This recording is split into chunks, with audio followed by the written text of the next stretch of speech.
Bismillahirrahmanirrahim. Assalamualaikum warahmatullahi wabarakatuh. Waalaikumsalam warahmatullahi wabarakatuh. Alhamdulillah, wassalatu wassalamu ala rasulillah wa ala alihi wa sahbihi wa mawalah, la haula wala quwata illa billah. Rabbi sadri wa yassir li amri wahlul 'uqdatam min lisani yafqahu qawli, amma ba'du. Teman-teman, mahasantri Pondok Pesantren Luhur Ciganjur yang saya hormati, dan para pemirsa dimanapun Anda berada, alhamdulillah kita kembali mengkaji kitab Al-Jam'u Baina Ra'yil Hakimain karya bin Nasr Al-Farabi. Ini adalah pertemuan ketiga ya. Kita akan membahas halaman yang, kalau yang buku yang ini halaman 32 sampai 35. Sebenarnya sih 2 halaman kalau disederhanakan. Kalau di situ halaman berapa yang itu? Cetakannya itu berapa? Slide 127, Pak. 127. Oke, 127. Oke. Di permulaan, mari ini yang kita bahas tentang, kalau di sini disebutkan slide 92 tentang istiqra atau induksi, dan juga tentang politik dan etika. Sebelumnya mari sama-sama kita membaca surah Al-Fatihah. Kita hadiahkan untuk Al-Farabi, Plato dan Aristoteles ya, sekalian ya kan. Al-Fatihahnya untuk Plato, Aristoteles kita Fatihain juga lah. Semoga ilmu kita manfaat lah belajar mereka ya. Juga untuk guru kita kayak Jabir, sepertinya lucu ya kalau Fatihah ila hadrati Aristu gitu, lucu ya. Mas Fahmi sama Mak juga Al-Fatihah, Pak. Tapi itu mungkin mereka kaget, wah ada apa ini gitu ya. Dikirim Fatihah ya kan. Juga untuk kalau Gus Dur dikirim Fatihah biasa gitu ya. Gus Dur, orang tua kita masing-masing, keluarga kita, kuliah kita, semoga hidup kita dalam kondisi yang senantiasa berbahagia, diberkahi oleh Allah, dan nanti setelah mati kita juga dalam kondisi yang sakinah juga. Ala diniyah wala kulli niyatin sholihah wa ila hadratin Nabi Mustafa Muhammad sallallahu alaihi wasallam. Al-Fatihah. A'udzu billahi minasyaitonir rajim. Bismillahirrahmanirrahim. Alhamdulillahirabbil alamin arrahmanir maliki yaumiddin. Iyyaka na'budu wa iyyaka nasta'in. Shiratal mustaqim shiratal ladzina an'amta 'alaihim ghairil maghdubi 'alaihim waladdallin. Qala al-mu'allifu rahimahullahu ta'ala wa nafa'ana bihi bi ulumi bid dharaini. Amin ya rabbal alamin. Silakan Mas Ade. Bismillahirrahmanirrahim. I'lam anna mimma huwa muta'aqqidun fit taba'i bi haitsu la taqla'u anhu wa la yumkinu khuluwuha anhu wat tabarru'u minhu fil ulumi wal ara'i wal i'tiqadati wa fi asbabin nawamisi wasyara'i wa kadzalika fil muasyarati al madaniyati wal ma'aishi huwa al hukmu bil kulli inda istiqra'il juz'iyati. Udah cukup. I'lam, ketahuilah, anna mimma huwa muta'akkidun fit tabai, sungguhnya sesuatu yang bisa dianggap menetap secara tabiat, sesuatu yang sudah dianggap biasa terjadi ya. Bihaitsu la taqla'u anhu at-tabai'u, di mana tabiat tidak mungkin tercabut darinya. Wala yumkinu khuluwuha anhu, dan tabiat juga tidak mungkin untuk kosong dari sesuatu itu.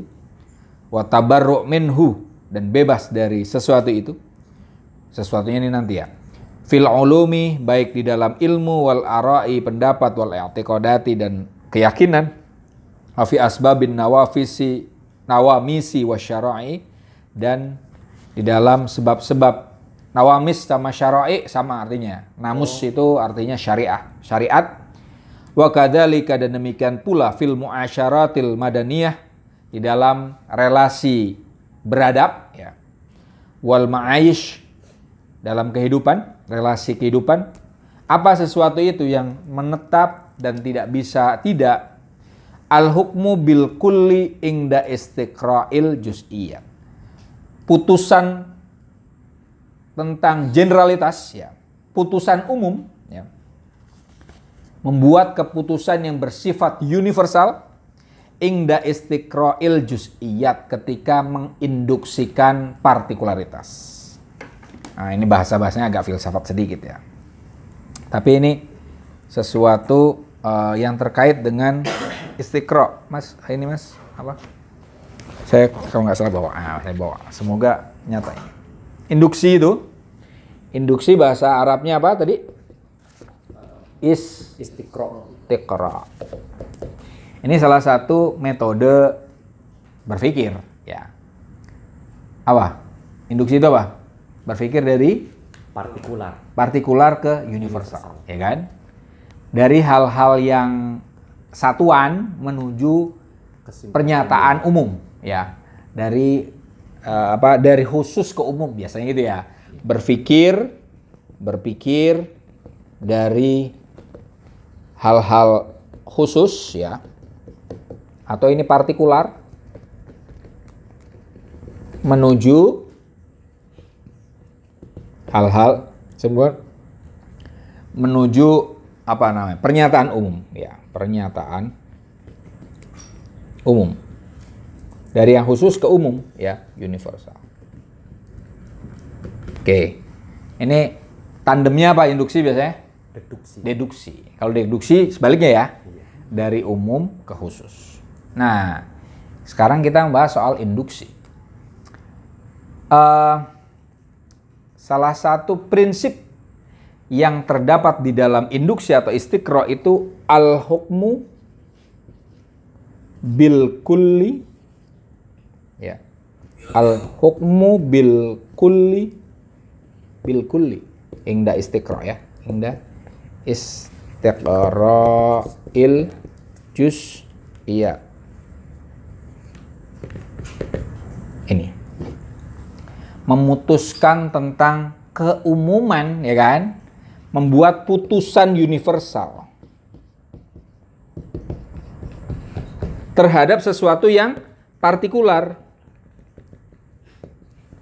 Ya. Contohnya induksi itu kan misalnya gini, kalau yang secara umum dan ini benar ya, misalnya Ade menghirup oksigen, ya kan? Ade manusia menghirup oksigen. Kemudian masing-masing kalian ternyata sama nih, manusia hidup menghirup oksigen. Kalau kemudian tidak ada oksigen, ternyata kalian mati. Nah ini karena kalian sejauh kalian manusia, kan berarti membutuhkan oksigen. Tanpa oksigen kalian mati, gitu ya. Itu kan induksi kayak gitu. Jadi hal-hal yang partikular, ketemunya kan cuma sebagian manusia, ya kan? Lantas mengambil kesimpulan umum, al-hukmu bil kull, menyatakan semua manusia membutuhkan oksigen. Oke, kadang benar, tapi sering meleset sebenarnya. Ya, ini sebagian, ini yang dikritik ini. Ya, dikritik oleh Al-Farabi.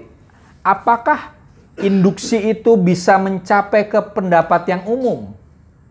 Ya, pertanyaannya gitu. Induksi itu kan mengandaikan bahwa kita bisa mengetahui hal yang umum berdasarkan hal-hal yang khusus. Yang jadi persoalan adalah apakah hal-hal yang khusus kita hanya mengetahui 1-2 saja, itu kita bisa menyimpulkan secara umum. Itu. Nah, lanjutkan. Amma fit tabi'iyati famithlu hukmina bi anna kulla hajarin yarsubu fil ma'i wala alla ba'dul ahjari yatfu wa anna kulla nabatin mukhtarakun bin nari wala alla ba'duha la yuhtaraku bin nari wa in jarama al kullu mutanahin wala allahu ghairu mutanahin. Cukup, ya. Wa amma fit tabi'iyat. Contoh pertama, ini kritik Al-Farabi terhadap induksi. Contoh pertama fit tabi'iyat di dalam ilmu alam atau fisika. Famithlu hukmina, misalnya adalah putusan kita bi anna kulla hajarin, bahwa sesungguhnya semua batu yarsubu, tenggelam, filma, di air. Itu kan, kita ketemu batu tenggelam, batu satu tenggelam terus. Apakah kita akan kesimpulkan bahwa semua batu itu akan tenggelam di air? Belum tentu. Nah, makanya tadi wala alla ba'dul ahjari yatfu, dan ternyata sebagian batu ada yang mengambang. Ya kan, batu apung toh. Itu tadi. Artinya kita hanya melihat satu batu tenggelam, 2 batu tenggelam, 3 batu tenggelam. Kemudian kita mengatakan semua batu apabila dimasukkan ke air akan tenggelam, keliru. Ya kan? Ini salah satu contoh bahwa induksi itu bisa keliru. Contoh yang kedua, wa inna kullanabatin muhtarokun binar, bahwa semua tumbuhan itu terbakar api, bisa dibakar oleh api.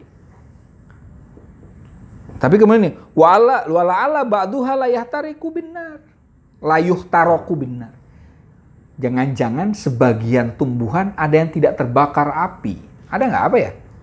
Yang ini saya belum kepikir nih. Tumbuhan yang tidak terbakar api apa ada?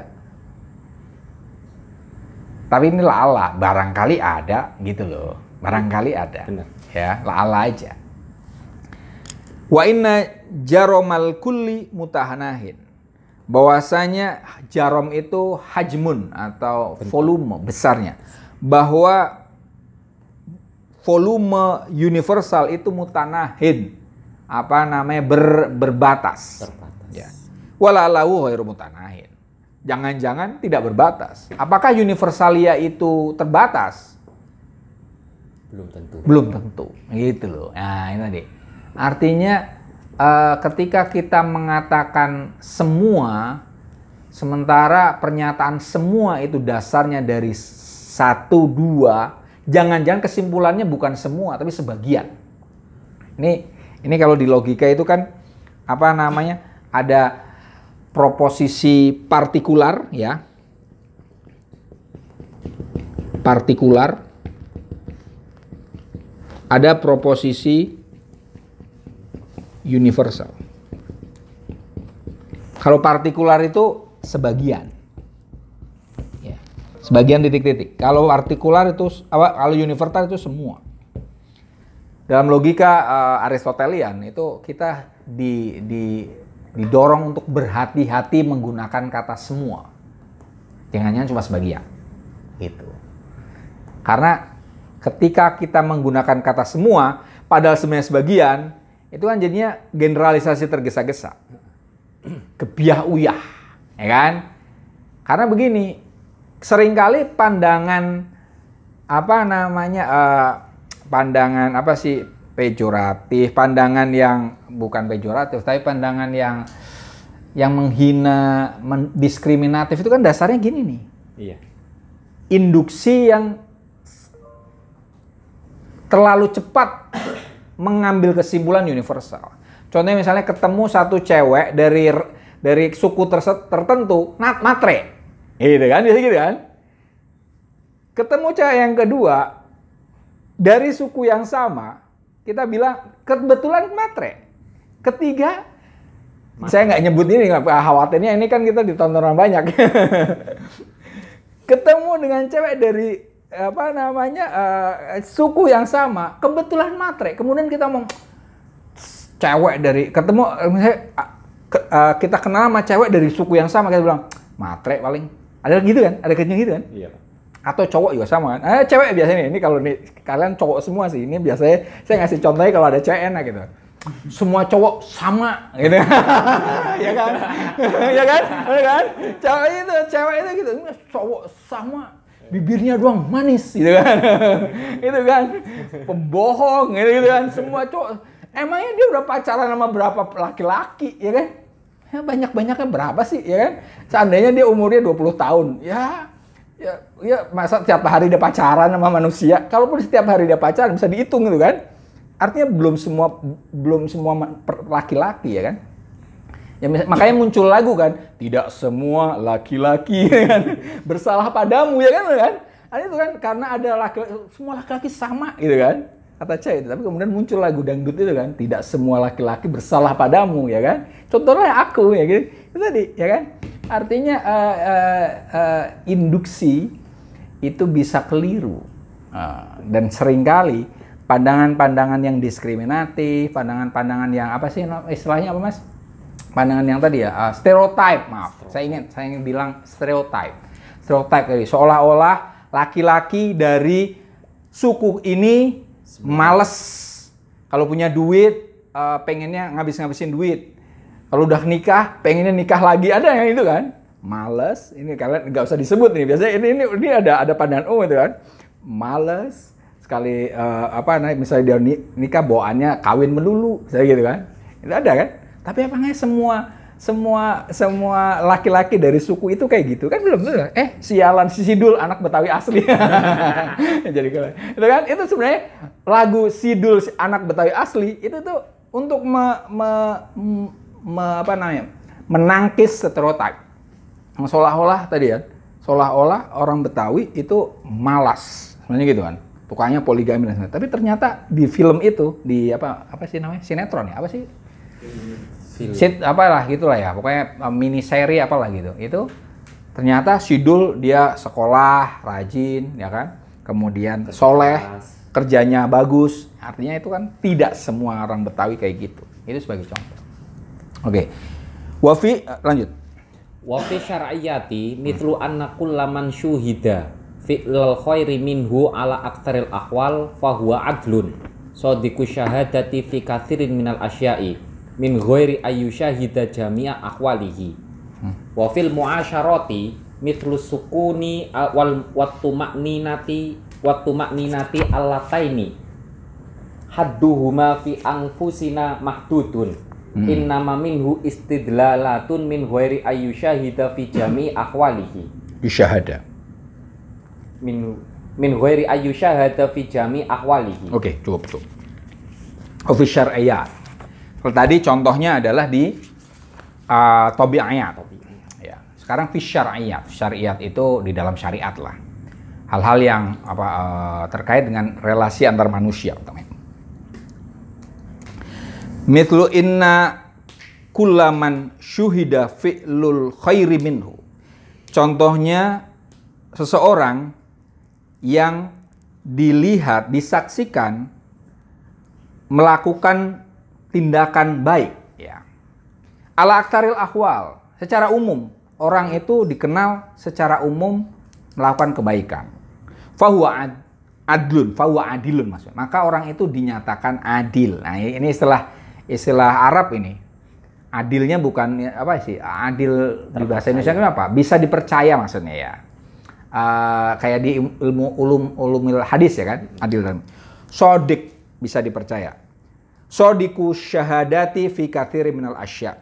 Dia bisa dipercaya persaksiannya di banyak hal. Min ghairi ayyusyahada jami'u ahwalihi.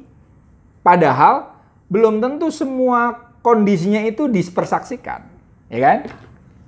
Putusan tentang bahwa ini orang ini baik, itu kan kerap kali didasari pada biasanya orang itu melakukan kebaikan. Padahal orang yang mengatakan bahwa si X ini baik kan tidak melihat dia secara keseluruhan, gitu kan? Atau sebaliknya, ini baik ya, orang jahat, ya kan? Biasanya ada stereotip juga kan, kalau orang misalnya kalau zaman dulu Orde Baru orang yang pakai tato, ya kan? Yeah. Jadi seolah-olah orang pakai tato itu jahat, ya kan?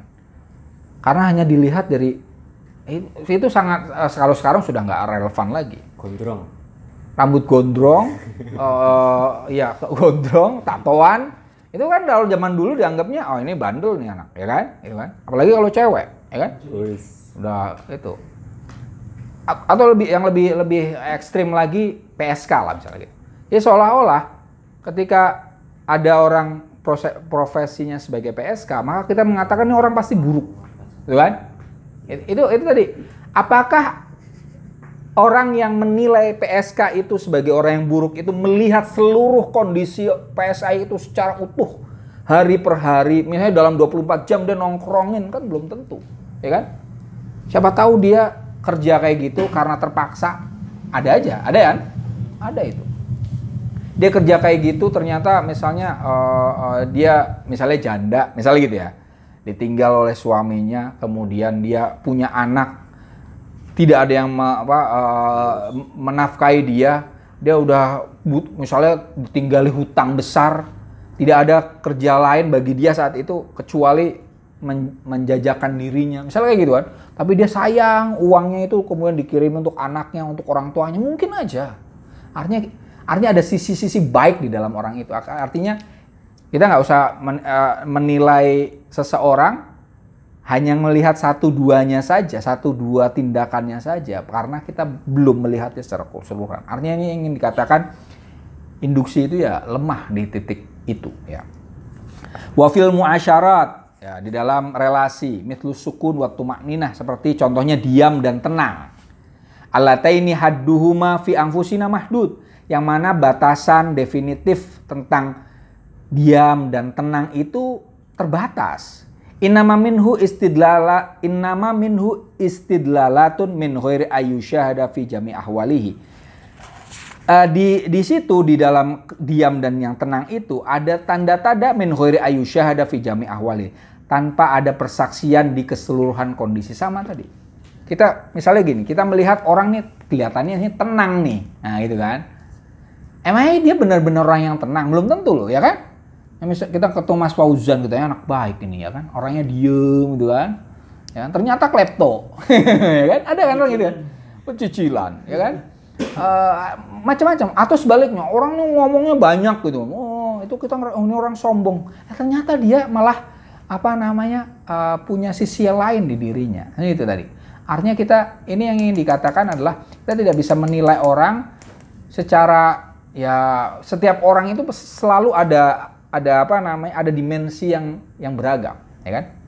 Kita kan ada banyak peran kan di diri kita kan, dan itu kita tidak bisa menjudge seseorang. Oh dia orang yang apa? Artinya sejauh itu manusia biasa seperti kita, ya selalu ada plus minusnya. Yang ingin dikatakan itu artinya kita tidak bisa melakukan generalisasi pada sifat seseorang. Nah, oke. Lanjut. Walama kana amru hadhil qadiyati alama wasofnahu min istihkamihi wa istilaihi ala tabai thumma wujida aflatun wa aristotelis wa bainahuma fis sayri wal af'al fis wal af'ali wa katsirin minal aqwali khilafun dhahirun itu. Iya. Fa kaifa yudbatu al wahmu ma'ahuma bitawahhumin watuh kamu bil khilafi al kulli bainahuma ma'a saukil wahmi ilal qawli wal fi'li jami'an tabi'ina lil i'tiqadi wala siyama haitsu la mara'a fihi wala ihtishama ma'a tamadil muddati. Oke. Wala makana amru hadhil qadiyah ala mawasafnahu, ketika perkara dalam hal ini itu seperti yang saya jelaskan barusan, min istihkamihi dari sisi kemenetapannya, wa istilaihi dan penguasaannya ala tobai atas karakter, tumma wujida Aflatun wa Aristotle. Ya, kemudian ditemukan Plato dan Aristotle. Kemudian ada seorang yang namanya Plato dan Aristotle. Wa bainahuma fisyari wal af'ali, dan di antara keduanya baik di tingkah laku, siar, wal af'al, tindakan, wa katsirin minal aqwal, dan perkataan, khilafun dhahirun, banyak banget perbedaan antara Plato dan Aristotle, ya kan? Ini ketika membaca tulisan Plato dan Aristotle atau membaca biografi tentang mereka berdua, itu ditemukan banyak perbedaan yang jelas. Fakaifa yudbatul wahmu ma'ahuma, bagaimana ditetapkan suatu prasangka kepada Plato dan Aristotle, bitawahumin dengan prasangka, watahakumin dengan putusan, bil khilafil kulli bainahuma dengan perbedaan yang universal di antara keduanya. Ma'asukil wahmi ilal qauli, dengan menggiring prasangka itu ke arah pernyataan, wal fi'li dan tindakan jami'an secara keseluruhan, tabi'aini lil i'tiqad, yang dua-duanya mengikuti keyakinan. Walasyama, padahal haitsu la mara'afi, tidak ada keraguan di dalamnya, wala ihtisyama, tidak juga ada penelitian di dalamnya, ma'atamadil muddah, bersama keberlangsungan waktu yang panjang. Adik, kalau Plato dan Aristotle itu kalau dibaca, baik dari sisi teks mereka maupun secondary text, dari teks-teks tentang mereka, itu memang banyak perbedaannya. Nanti kita akan temukan beberapa perbedaannya setelah ini. Nah, tapi kalau memang ditemukan demikian, apakah bisa disimpulkan bahwa Plato dan Aristotle itu berbeda penuh tanpa ada kesamaan sama sekali? Nah, padahal tidak ada penelitian lebih lanjut. Nah, ini Al-Farabi kira-kira jawabannya apa? Iya atau tidak? Apakah Aristotle dan Plato yang perkataannya itu banyak berbedanya, itu berbeda semuanya tanpa ada persamaan sama sekali? Tidak, ya kan? Karena tadi jangan-jangan berbeda di sini, berbeda di situ, tapi kan ada titik yang ketemunya. Artinya ini Al-Farabi di sini melakukan semacam tinjauan ulang terhadap orang-orang yang sudah mengkaji dan mempelajari Plato dan Aristotle. Selama ini sebelum Al-Farabi menulis buku ini, orang-orang menganggap Plato dan Aristotle itu berbeda. Tapi kemudian Al-Farabi mengatakan, coba deh cek dulu, emangnya berbeda semuanya?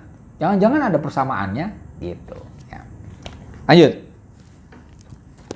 Tsumma min af'alihima al-mubayanati wa siyarihima al-mukhtalifati takholli aflatun min kathirin minal asbab ad-dunyawiyah wa rafadahu laha wa tahdhiruhu fi kathirin min aqawilihi anha wa itharihi tajannubiha wa mulabasati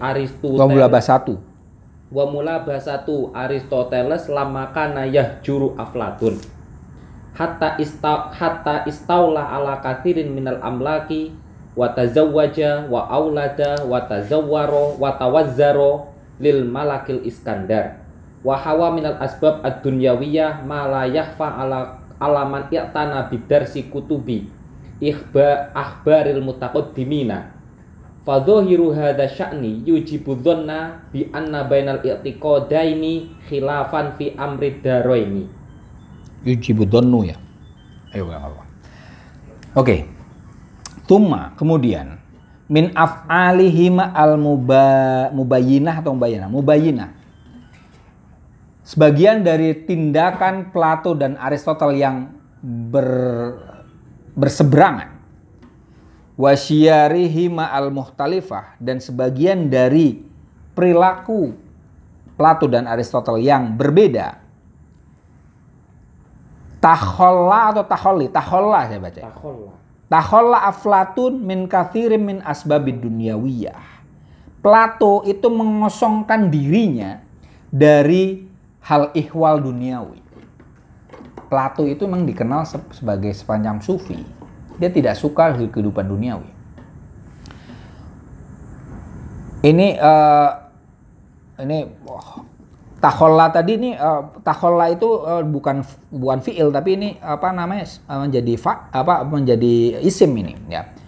Maka ini rafduhu ya. Wa rafduhu laha ya.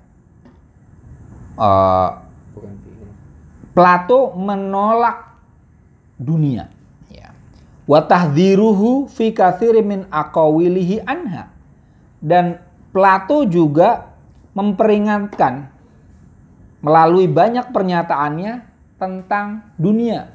Jadi mewanti-wanti kepada orang murid-muridnya maupun kepada pembacanya dari kehidupan duniawi.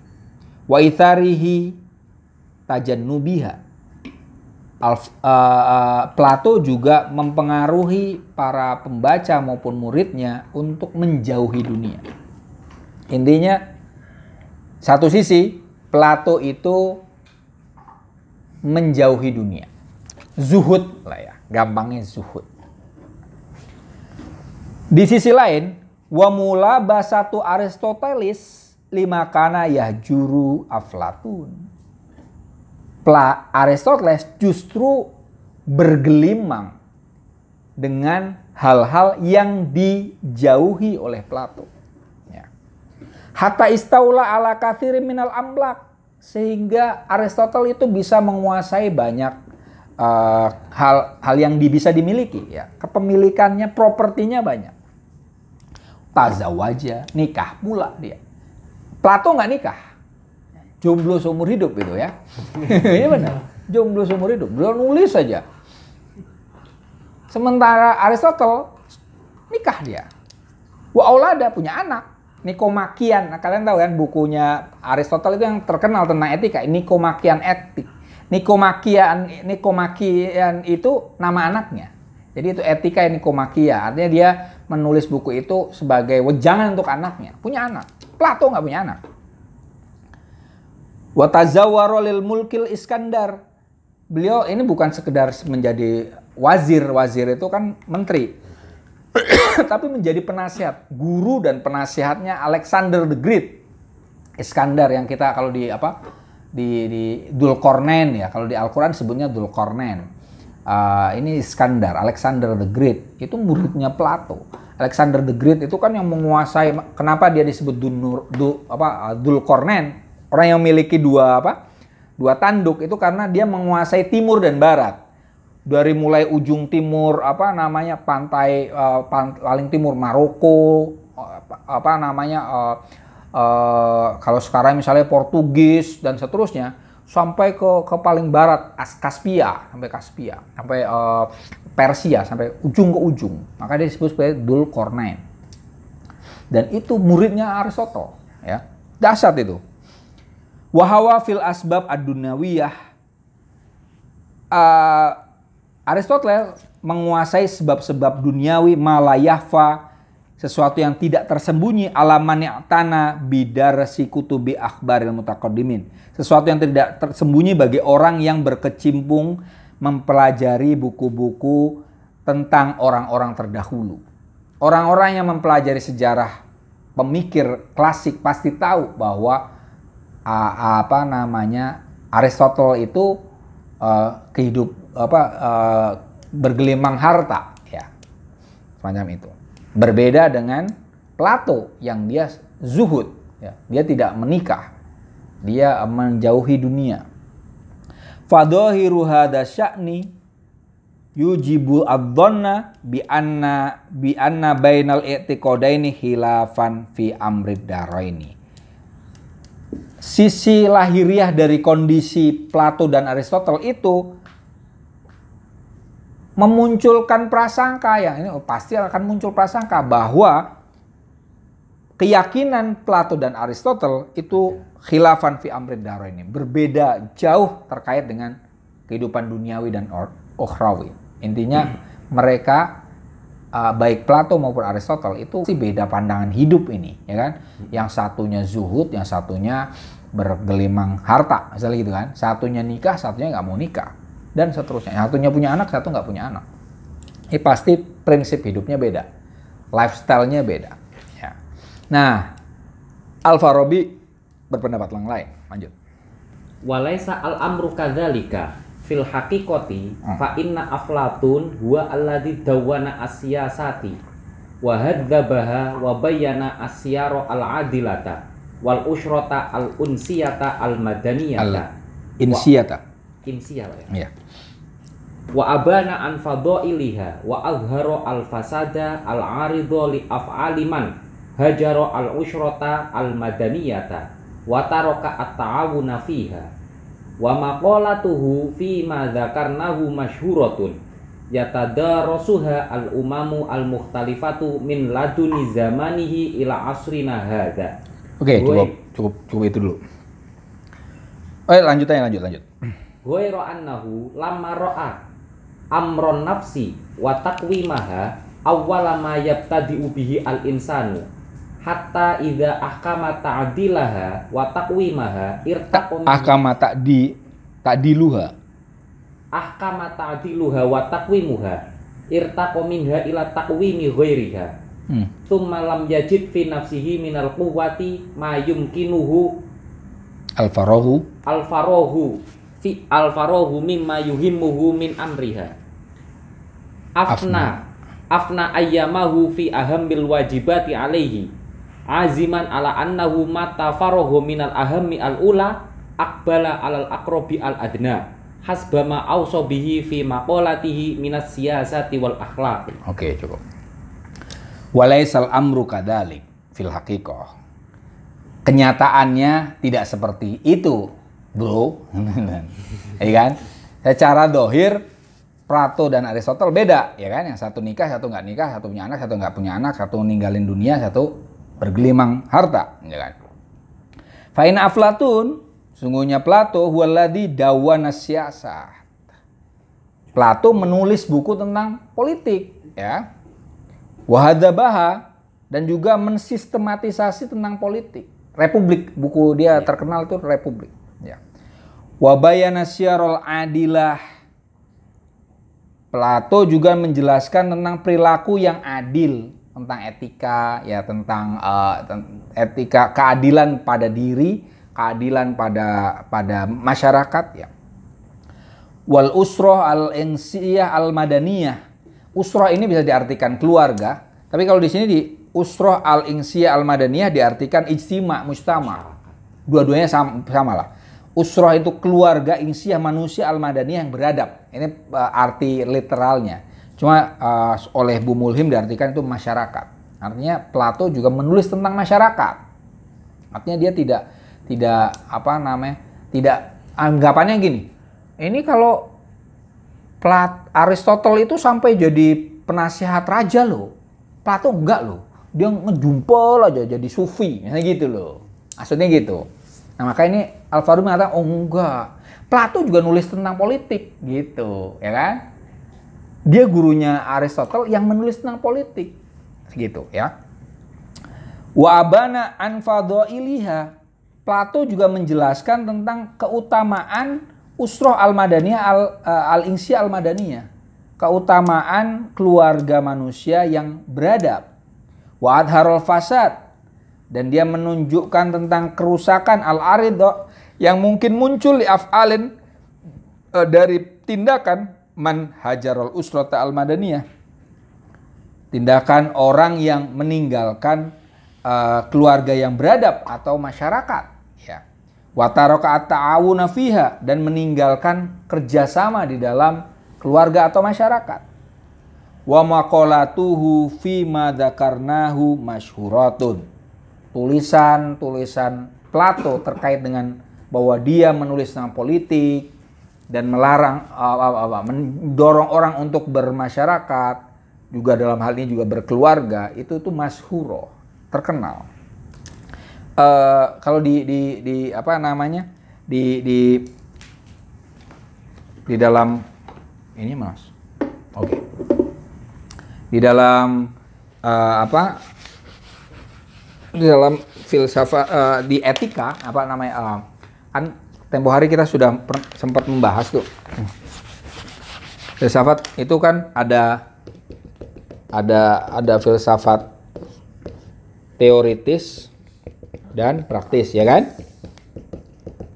Nah, yang praktis itu kan 3, ya kan? Tentang diri, keluarga, masyarakat. Nah, ini nanti etika. Ini kalau di di filsafat Islam disebutnya tadbirul manzil. Tadbirul manzil. Ini baru politik. Nah, Plato menulis ini, gitu kan? Artinya dia tidak mengabaikan adanya keluarga, tidak mengabaikan masyarakat. Artinya Plato memang sufi, tapi juga tetap memperhatikan hal ihwal kehidupan bersama orang lain, gitu. Yang ingin dikatakan gitu.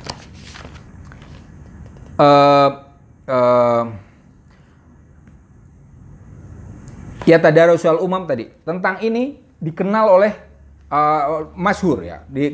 Ya tadarusuha al umamu al muhtalifah. Mengkaji tulisan Plato tentang politik, etika politik dan tadbir manzilnya itu berbagai masyarakat mengkajinya. Miladun zamanihi, dari sejak zaman Plato ila asrina hada, sampai zaman kita, dalam hal ini zamannya Al-Farabi. Ghairu anahu, hanya saja lama ro'a amron nafsi wa takwimiha, amro takwimin nafsi ya. Ketika Plato memperhatikan perkara jiwa atau perkara dirinya, wa takwimiha, bagaimana cara meluruskan diri atau jiwa. Itu ro'a awwala ma yabtadi'u bihil insan, adalah sesuatu yang dimulai oleh manusia untuk memperbaikinya. Orang kalau mau baik itu kan harus memperbaiki diri sendiri dulu ya kan? Faqidu syai' la yu'ti, ya kan? Orang yang tidak punya apa-apa tidak bisa ngasih apa-apa. Artinya apa? Kita harus ibda binafsik. Kita harus memulai dari diri sendiri, kan? Ketika memulai dari diri sendiri itu adalah perkara yang harus dimulai oleh manusia. Hatta idza ahkama ta'diluha, sampai ketika kuat penyelarasan diri wa taqwimuha dan pelurusannya, irtaqo minha, maka Plato akan meningkat ya ila taqwimi ghairiha, untuk meluruskan yang lainnya. Jadi awal yang akan diperbaiki oleh Plato adalah jiwa dirinya. Ibda binafsik tadi ya. Tsumma lam yajid min nafsi, kemudian Plato tidak menemukan di dirinya minal quwah, kekuatan, mayumkinuhu, yang memungkinkan Plato al-faragh, untuk santai ya, kosong, mimma yahummuhu min amriha, selesai dari hal yang menggelisahkan dirinya terkait perkara jiwanya. Jadi Plato itu tetap gelisah tentang perkara dirinya. Belum selesai dengan dirinya, intinya gitu. Dia masih, aku ini udah bener atau enggak, gitu-gitu. Intinya Plato emang nulis kemana-mana, tapi dia merasa bahwa dia harus memperbaiki dirinya.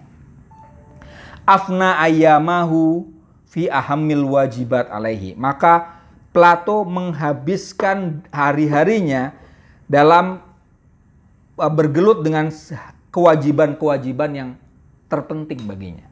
Jadi dia ngerasa dia harus memperbaiki dirinya, maka dia habiskan waktunya untuk memperbaiki diri. Aziman ala annahu, dengan penuh tekad bahwa seandainya dia mata farigo, kapanpun dia bisa selesai ya, kosong minal ahamil aula, dari hal yang penting yang utama, akbala alal akrobil adna, maka dia akan berjumpa dengan sesuatu yang dekat yang lebih rendah daripada yang pertama. Artinya yang pertama harus diselesaikan adalah diri sendiri. Etika ini. Dia masih fokus di sini saja. Kalau ini udah selesai, maka dia akan irtako ke sini. Irtako ke sono, gitu kan? Ningkat ke sana. Nah, hasbama ausobihi, sebagaimana yang diwasiatkan oleh Plato fi maqolati, di tulisannya fil siyasat wal akhlak, terkait dengan politik dan etika. Jadi intinya Plato itu memang telah menulis tentang politik dan tadbir manzil. Hanya saja dia punya pandangan kita harus bertahap dalam memperbaiki sesuatu. Pertama yang diperbaiki adalah diri. Kedua, keluarga. Ketiga, masyarakat. Nah, Plato itu masih fokus tentang dirinya. Gitu. Semacam itu. Tapi minimal dia sudah menulis itu. Lanjut.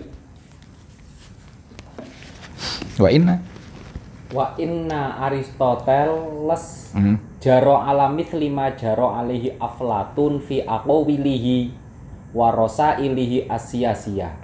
Thumma lamma roja ila amri nafsihi khosoh ahassa minha bikuwatin wa rohaba dhiro'an wa rohabi dhiro'in wa si'ati sodrin wa tawassu'i akhlaqin wa kamalin amkanahu ma'aha takwimaha wa tafarrogho takwimuha ya?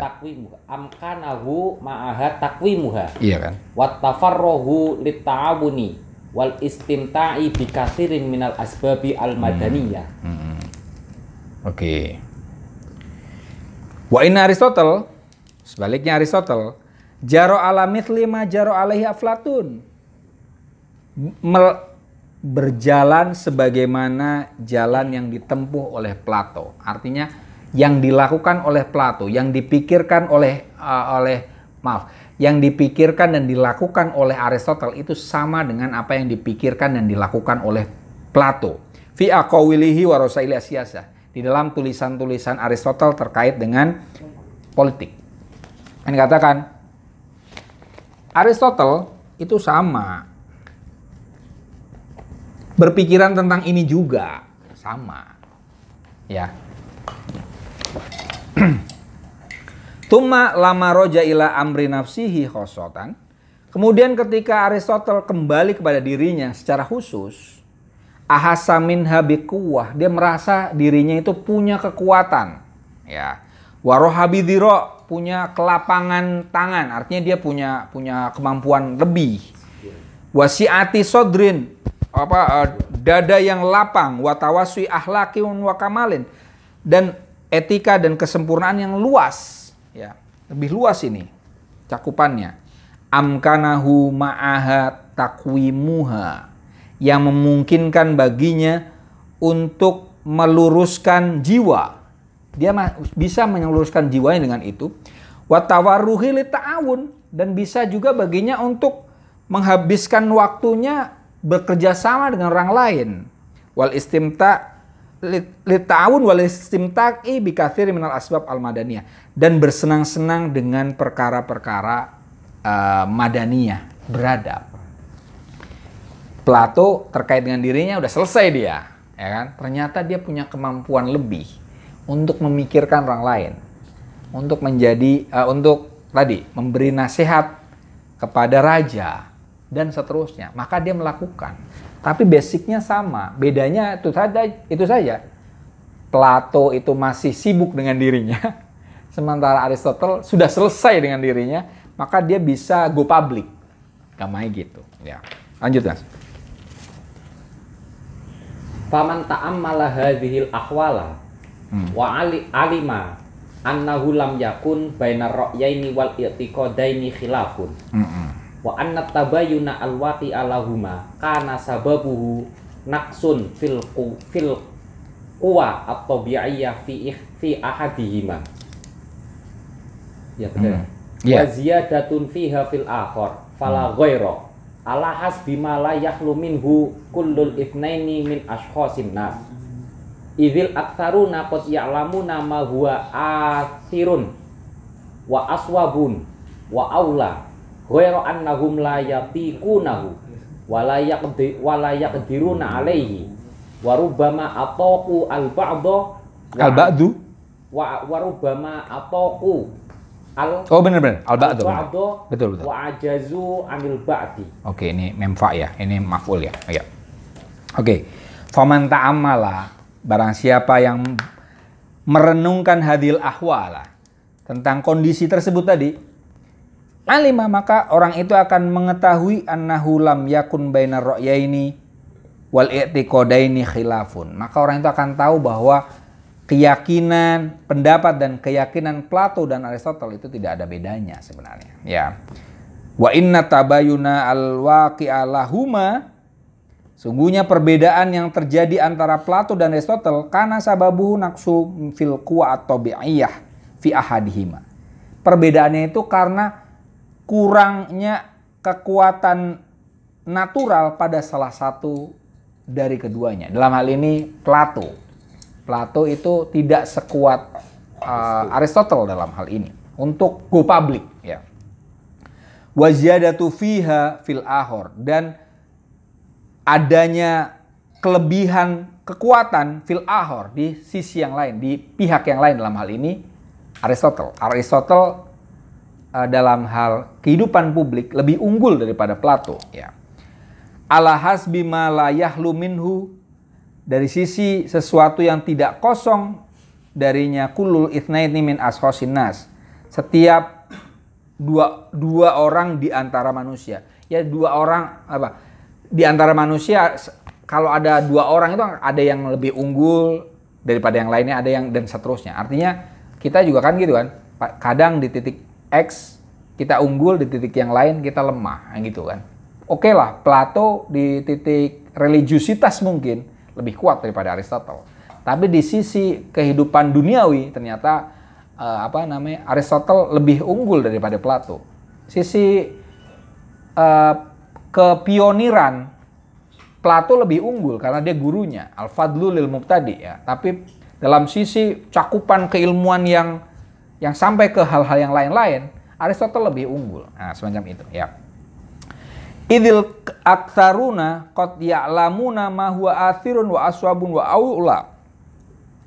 Banyak orang tahu tentang apa itu yang berpengaruh, apa itu yang paling benar, dan apa itu yang terbaik. Banyak orang tahu itu. Oh, ini baik, ini lebih utama, ini berpengaruh. Khairu annahum lam yatikunahu, tapi belum tentu orang itu sanggup, ya kan? Contohnya misalnya gini, zuhud, kita semua tahu ya, zuhud tahu ya. Tapi nggak semua orang sanggup loh itu zuhud ya. Apalagi ini, misalnya kalau di ini ada topo eng rame, ada yang topo eng sepi. Nah, tahu nggak istilah itu?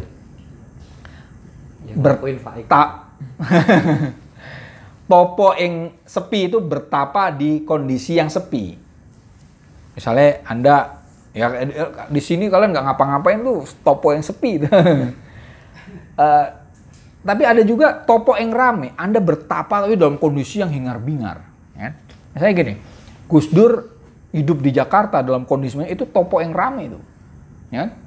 Uang berseliweran tuh kan.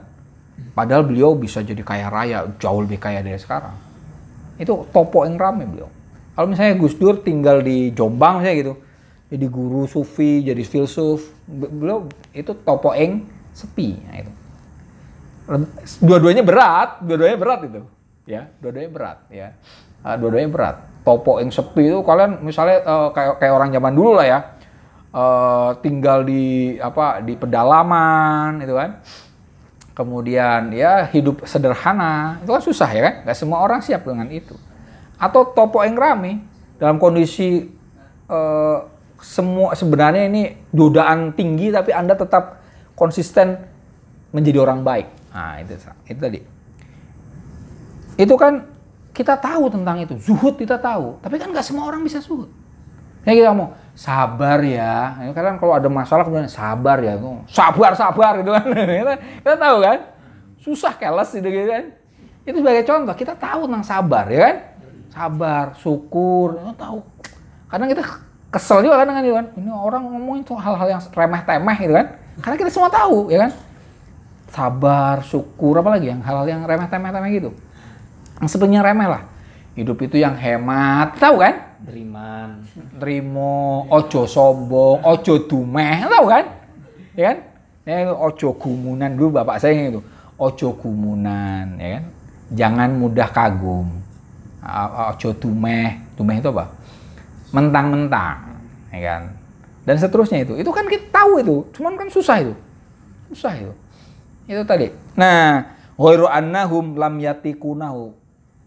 Sebagian orang tidak mampu melakukan itu. Wala yaqdiruna alaihi, tidak mampu melakukan itu. Wa rubbama ataku al-ba'd wa ajazu anil ba'd. Mungkin dia mampu di satu hal tapi tidak mampu di hal yang. Ini dia ngomongin soal Plato. Plato tahu semua ini nih. Dia udah nulis duluan daripada Aristotle ya. Sudah menulis Republik ya kan. Cuman Plato tidak sampai ke taraf mengamalkan, mempraktekkan itu sampai ke ranah yang sesungguhnya. Gitu. Plato itu kan komunis. Pandangannya itu komunis dia. Komunis itu ini mas milik bersama, ya, milik bersama. Makanya dia tidak menikah dia, milik bersama, istri gitu, milik bersama ya kan. Tapi saya nggak tahu kalau zaman sekarang milik bersama itu masa sikat gigi kita milik bersama. Ya kan jijai banget. Celana dalam masa milik bersama, ya kan? Aduh, bekasnya Mas Fauzan lagi. Ya kan? Itu tadi Plato itu komunis. Ada catatan dia itu sempat berusaha untuk mempraktekannya, tapi gagal. Di sisi lain, Aristotle gagasannya memang ya seperti yang diterapkan oleh Alexander the Great, ya kan? Jadi imperium besar itu. Itu dahsyat itu. Nah, tadi Plato sudah menulis tentang politik. Aristotle, muridnya Plato, nulis politik, juga nulis soal etika. Bedanya Aristotle itu sampai mempraktekannya, sementara Plato tidak, gitu kan. Jadi, Dan ini ya wajar. Intinya mereka dalam hal ini membicarakan hal yang sama, menulis hal yang kurang lebih sama. Hal-hal yang berbeda ya, hal-hal yang mungkin ya hal yang spesifik semacam itu, kemudian dalam hal penerapan. Tapi secara umum mereka sama-sama peduli terhadap kehidupan publik, sama-sama peduli terhadap keluarga dan seterusnya. Itu. Masih ada waktu 5 menit, barangkali ada yang mau nanya atau ada monggo. Saya di pertemuan kali ini tadi dijelaskan bahwasanya Plato itu kan lebih istilahnya sufi gitu ya. Nanti kalau orang Islam itu kan sufi atau zuhud jelas karena yang dipikirkan itu karena ada akhirat gitu. Nah dalam hal ini Plato itu kenapa beliau bisa sufi bisa zuhud itu? Alasannya apa? Mas namanya siapa? Apa? Namamu? Dikri. Kalau Dikri baca apa namanya dialog-dialognya Plato, terutama yang terakhir yang judulnya apa ya? Dialog-dialog Plato, buku dialog Plato, tapi isinya di dalamnya pembicaraan Sokrates dengan murid-muridnya, itu akan tahu bahwa Plato dan Sokrates itu sama-sama mempercayai akhirat, hidup setelah mati. Sama, mereka berdua sama. Di bukunya, jadi gini, Sokrates itu kan tokoh utama buku-bukunya Plato. Entah apakah Sokrates itu benar-benar ada atau tidak, wallahu alam. Tapi yang jelas itu yang menulis adalah Plato. Dan di buku itu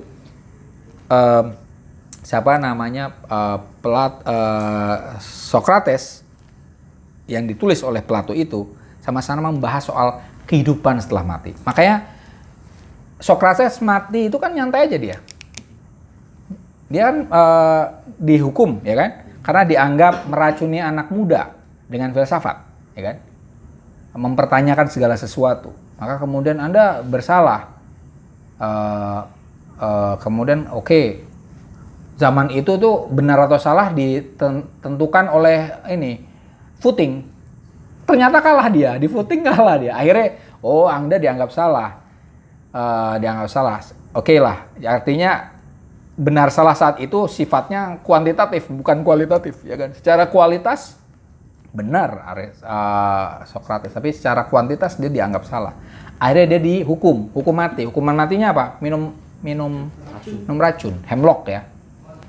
Nah, dan dia nggak takut, padahal itu muridnya udah nangis-nangis, jangan kayak, udah nanti saya bayar gitu kan, biar Anda bebas, nggak mau dia.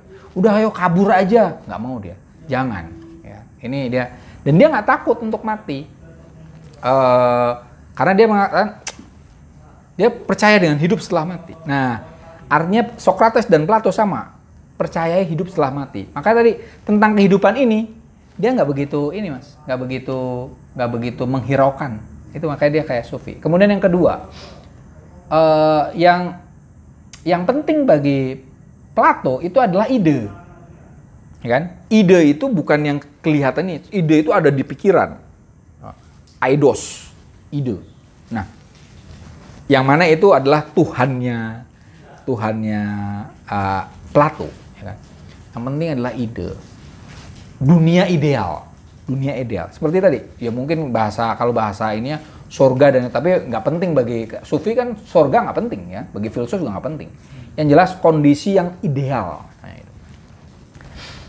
Maka dia tidak begitu peduli dengan hal-hal yang duniawi. Justru para sufi Islam sekarang itu banyak ngerujuknya ke Plato itu mas. Makanya contohnya siapa?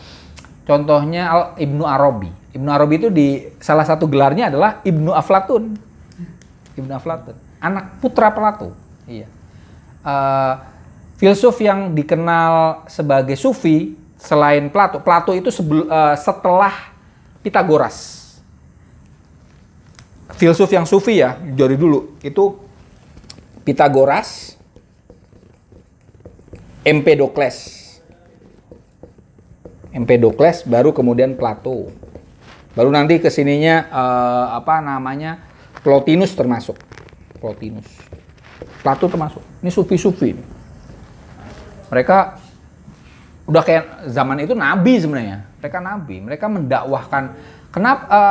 Kenapa Socrates dibunuh? Dia kayak nabi memang. Dia tidak percaya dengan dewa-dewa Zeus dan seterusnya, nggak percaya. Yang diyakini oleh Socrates adalah daimonia, hati nurani, kan? Aldomirok itu kan dari Socrates. Jadi situ mas. Kenapa Plato disebut sebagai sufi? Ya tadi, ya Tuhannya nggak nyebut Allah zaman itu, nggak ada Allah, bahasa Arab juga itu kan. Jadi eidos, Tuhannya Plato itu eidos. Ya. Tuhannya Pitagoras itu angka. Semua itu kata Pitagoras itu pada dasarnya angka. Tapi sama juga kan ahad gitu kan sama kan? Kirain si sama Bilal mau dihukum itu kan ahad sama itu Pitagoras itu sebenarnya. Angka kan, angka ahad itu. Qul huwallahu ahad ya kan? Ya kan dia itu tadi. Ini sufi kalau pakai bahasanya orang Islam sekarang sufi, filsuf sufi yang kehidupannya zuhud, meninggalkan kehidupan duniawi. Bahkan ada yang satu sufi itu namanya sinisme, dia dikenal sebagai sinisme. Dia hidupnya itu ini hanya seperlunya saja, hidupnya dia di tong. Begitu. Jadi kehidupan ini apa sih? Ya udah dia jalani apa adanya. Kemudian kita butuhnya apa? Tidur. Ya udah tidur sekenanya gitu. Makan sekenanya. Tidurnya hidupnya itu di tong gitu. Sinisme, dia memunculkan sinis terhadap kehidupan duniawi. Jadi sebenarnya kehidupan sufi itu sudah ada permulaannya. Ini yang di Yunani, di India juga ada, di Persia juga ada. Sebenarnya kayak tasawuf Islam itu ya gabungan dari berbagai hal. Kemudian ada unsur Islamnya dalam hal ini mengikuti ajaran Nabi Muhammad dan seterusnya, ada Al-Quran dan seterusnya. Begitu Mas Dikri. Pas jam 9 ya.